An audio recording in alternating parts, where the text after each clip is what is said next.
জানিয়ে দিব হাতে থাকা সর্বশেষ আপডেট বাংলা সংবাদ। প্রথমেই সংবাদ শিরোনাম। ছাত্র দলের নতুন কর্মসূচি ঘোষণা। এরপর জানিয়ে দিব দিল্লি পালিয়েছেন পুলিশের সাবেক কর্মকর্তা মনিরুল ইসলাম। এদিকে ভারতে পালানোর সময় সাবেক ভূমিমন্ত্রী নারায়ণ চন্দ্র চন্দ আটক। আরও জানিয়ে দিব সাবেক প্রধানমন্ত্রীর মুখ্য সচিব গ্রেফতার। সর্বশেষ জানিয়ে দিব বিভিন্ন অঞ্চলে বৃষ্টির আভাস। এতক্ষণ শুনছিলেন সংবাদ শিরোনাম, এবারে বিস্তারিত। তবে অনুরোধ থাকবে ভিডিওটিতে একটি লাইক করবেন এবং কমেন্ট করে জানিয়ে দিবেন কোন জেলা থেকে আপনি আমাদের এই ভিডিওটি দেখছেন। ছাত্রদলের নতুন কর্মসূচি ঘোষণা। শেখ হাসিনার শাসনামলে ছাত্রলীগের নির্মম নির্যাতনে নিহত বুয়েটের তড়িৎ প্রকৌশল বিভাগের মেধাবী শিক্ষার্থী শহীদ আবরার ফাহাদের পঞ্চম শাহাদাত বার্ষিকী উপলক্ষে নতুন কর্মসূচি ঘোষণা করেছে জাতীয়তাবাদী ছাত্রদল। কর্মসূচি অনুযায়ী সোমবার 7 অক্টোবর নিরাপদ ও মুক্তবুদ্ধি চর্চার গণতান্ত্রিক ক্যাম্পাসের দাবিতে দেশের বিভিন্ন বিশ্ববিদ্যালয় ও কলেজ ক্যাম্পাসে মৌন মিছিল ও স্মরণসভা করবে ছাত্রদল। রোববার 6 অক্টোবর ছাত্রদলের সভাপতি রফিকুল ইসলাম রাকিব এবং সাধারণ সম্পাদক নাসির উদ্দিন নাসির এ কর্মসূচি ঘোষণা করেছেন। দেশের সব বিশ্ববিদ্যালয় ও কলেজ শাখার নেতাদের যথাযথভাবে কর্মসূচি পালনের নির্দেশ দিয়েছে তারা। উল্লেখ্য, 2019 সালের 7 অক্টোবর বুয়েটের শেরেবাংলা হলের নিচতলায় সোমবার ভোর 3টায় পুলিশ আবরারের লাশ উদ্ধার করে। আবাসিক হলের দ্বিতীয় তলায় ইনস্টল করা একটি ক্লোজ সার্কিট ক্যামেরার ধারণ করা ফুটেজে দেখা যায় কয়েকজন শিক্ষার্থী আবরারের হাত ও পা ধরে টেনে করিডোরের নিচে নামাচ্ছে। এর আগে বুয়েট শাখা ছাত্রলীগের কয়েকজন নেতা তাকে পিটিয়ে হত্যা করে। পরে ময়নাতদন্তের প্রতিবেদনে নিশ্চিত করা হয় শিক্ষার্থী আবরার ফাহাদকে ভোতা জিনিসের মাধ্যমে পিটিয়ে হত্যা করা হয়। আইনশৃঙ্খলা রক্ষাকারী বাহিনী সন্দেহ করে আবরারকে একটি ফেসবুক পোস্টের কারণে আক্রমণ করা হয়েছিল, যা ভারতের সঙ্গে বাংলাদেশের সাম্প্রতিক কিছু চুক্তির সমালোচনা বলে মনে করা হয়েছিল। দিল্লি পালিয়েছেন পুলিশের সাবেক কর্মকর্তা মনিরুল ইসলাম। আমি পালাইনি, পালাবো না, আমি দেশেই আছি, দেশেই ছিলাম, ভবিষ্যতে দেশেই থাকব, তবে নিরাপত্তার স্বার্থে সরকারি বাসায় ফিরিনি।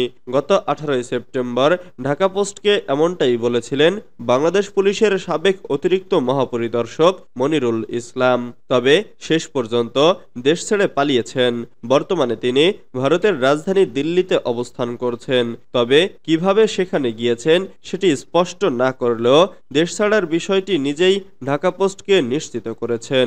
এদিকে রোববার 6 অক্টোবর রাতে প্রবাসী বাংলাদেশি অনুসন্ধানী সাংবাদিক জুলকারনাইন সায়ের এক ফেসবুক পোস্টে জানিয়েছেন দেশ থেকে পালিয়েছেন পুলিশের সাবেক প্রভাবশালী কর্মকর্তা মনিরুল ইসলাম।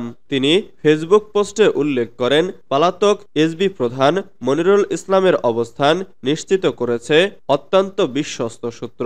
ভারতের রাজধানী দিল্লির কানঘট প্লেসের একটি গ্রোসারি স্টোরে রোববার বিকেলে মনিরুল ইসলামকে কিছু নিত্য প্রয়োজনীয় দ্রব্য কেনার সময় ক্যামেরাবন্দি করা হয়। তিনি আরও উল্লেখ করেন ওই এলাকায় উল্লেখযোগ্য সংখ্যক পলাতক বাংলাদেশি রাজনীতিবিদ এবং নিরাপত্তা বাহিনীর সদস্যরা বসবাস করছেন। বন্ধুপ্রতিম দেশ হিসেবে ভারত সরকারের উচিত হবে অনতিবিলম্বে এদের খুঁজে বের করে বাংলাদেশের যথাযথ কর্তৃপক্ষের কাছে হস্তান্তর করা। এ বিষয়ে ভারতীয় হাইকমিশনারের দৃষ্টি আকর্ষণ করছি। সাক্ষাৎকারে পালাবো না বলেও বর্তমানে ভারতে অবস্থান নিয়ে জানতে চাইলে হোয়াটসঅ্যাপে মনিরুল ইসলাম ঢাকা পোস্টকে জানান, আপনাকে তো সেদিন 18 সেপ্টেম্বর ঠিকই বলেছি, মিথ্যা তো বলি নাই। আপনাকে যেদিন সাক্ষাৎকার দিয়েছিলাম তখন সেটাই সত্য ছিল, ঢাকাতেই ছিলাম, আত্মগোপনে ছিলাম। ভারতে পালানোর সময় সাবেক ভূমিমন্ত্রী নারায়ণ চন্দ্র চন্দ আটক। অবৈধভাবে ভারতে পালানোর সময় সাবেক ভূমিমন্ত্রী ও খুলনা 5 আসনের সাবেক এমপি নারায়ণ চন্দ্র চন্দকে আটক করেছে বিজিবি।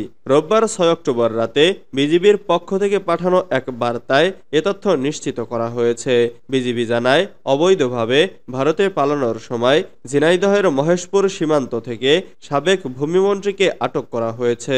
দ্বাদশ জাতীয় সংসদ নির্বাচন নির্বাচনের পর ভূমি মন্ত্রণালয়ের দায়িত্ব পান খুলনা ৫ আসনের সংসদ সদস্য নারায়ণ চন্দ্র চন্দ।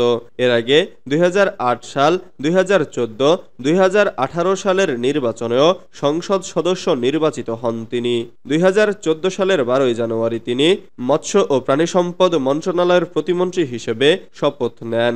কিছুদিন পর মৎস্য ও প্রাণী সম্পদ মন্ত্রী সাইদুল হকের মৃত্যু হলে তিনি ওই মন্ত্রণালয়ের মন্ত্রীর দায়িত্ব পান।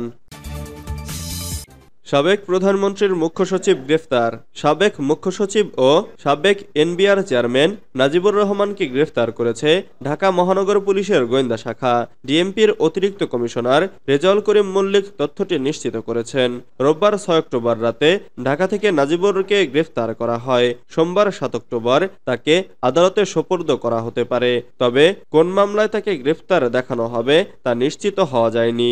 ২০১৫ সালে জাতীয় রাজস্ব বোর্ডের চেয়ারম্যান ও অভ্যন্তরীণ সম্পদ বিভাগের সচিব হিসেবে নিয়োগ পান নজিবুর রহমান। ২০১৭ সালের ৩১ ডিসেম্বর তাকে প্রধানমন্ত্রীর কার্যালয়ের নতুন মুখ্য সচিব করা হয়। তিনি ১৯৮২ নিয়মিত ব্যাচের প্রশাসনিক ক্যাডারের কর্মকর্তা। কর্মজীবনে পরিবেশ ও বন মন্ত্রণালয় এবং পরিসংখ্যান ও তথ্য ব্যবস্থাপনা বিভাগের সচিব এবং পরিবেশ অধিদপ্তরের মহাপরিচালকের দায়িত্ব পালন করেছেন তিনি। বিভিন্ন অঞ্চলে বৃষ্টির আভাস। দেশের বিভিন্ন অঞ্চলে বৃষ্টির আভাস দিয়েছে আবহাওয়া অফিস। এর মধ্যে কোথাও কোথাও ভারী বর্ষণের শঙ্কার কথাও জানানো হয়েছে। রোববার ৬ অক্টোবর সন্ধ্যায় আবহাওয়া অধিদপ্তরের দেওয়া পরবর্তী ৭২ ঘন্টার পূর্বাভাসে এ তথ্য জানানো হয়েছে। আবহাওয়া অফিস জানায়, সন্ধ্যা থেকে আগামী ২৪ ঘন্টায় রংপুর, রাজশাহী, ময়মনসিংহ, খুলনা, বরিশাল ও সিলেট বিভাগের অনেক জায়গা এবং ঢাকা ও চট্টগ্রাম বিভাগের কিছু কিছু জায়গায় অস্থায়ীভাবে দমকা হাওয়া সহ হালকা থেকে মাঝারি ধরনের বৃষ্টি বা বজ্রসহ বৃষ্টি হতে পারে।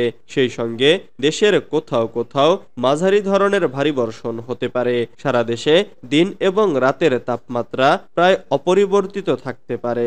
সোমবার ৭ অক্টোবর সন্ধ্যা ৬টা থেকে পরবর্তী ২৪ ঘন্টায় রংপুর, ময়মনসিংহ ও সিলেট বিভাগের অনেক জায়গায় এবং রাজশাহী, খুলনা, ঢাকা, বরিশাল ও চট্টগ্রাম বিভাগের কিছু কিছু জায়গায় অস্থায়ীভাবে দমকা হাওয়া সহ হালকা থেকে মাঝারি ধরনের বৃষ্টি বা বজ্রসহ বৃষ্টি হতে পারে। সেই সঙ্গে ময়মনসিংহ ও সিলেট বিভাগের কোথাও কোথাও মাঝারি ধরনের ভারী থেকে ভারী বর্ষণ হতে পারে। সারা দেশে দিন এবং রাতের তাপমাত্রা প্রায় অপরিবর্তিত থাকতে পারে। মঙ্গলবার ৮ অক্টোবর সন্ধ্যা ৬টা থেকে পরবর্তী ২৪ ঘন্টায় রংপুর, ময়মনসিংহ ও সিলেট বিভাগের অনেক জায়গায় এবং রাজশাহী, ঢাকা, খুলনা, বরিশাল ও চট্টগ্রাম বিভাগের কিছু কিছু জায়গায় অস্থায়ীভাবে দমকা হাওয়া সহ হালকা থেকে মাঝারি ধরনের বৃষ্টি বা বজ্রসহ বৃষ্টি হতে পারে। সেই সঙ্গে ময়মনসিংহ ও সিলেট বিভাগের কোথাও কোথাও মাঝারি ধরনের ভারী থেকে ভারী বর্ষণ হতে পারে। সারা দেশে দিন এবং রাতের তাপমাত্রা প্রায় অপরিবর্তিত থাকতে পারে। এছাড়া আগামী ৫ দিনের মধ্যে দক্ষিণ পশ্চিম মৌসুমী বায়ু দেশের উত্তর পশ্চিমাঞ্চল থেকে বিদায় নিতে পারে বলে জানিয়েছে সংস্থাটি।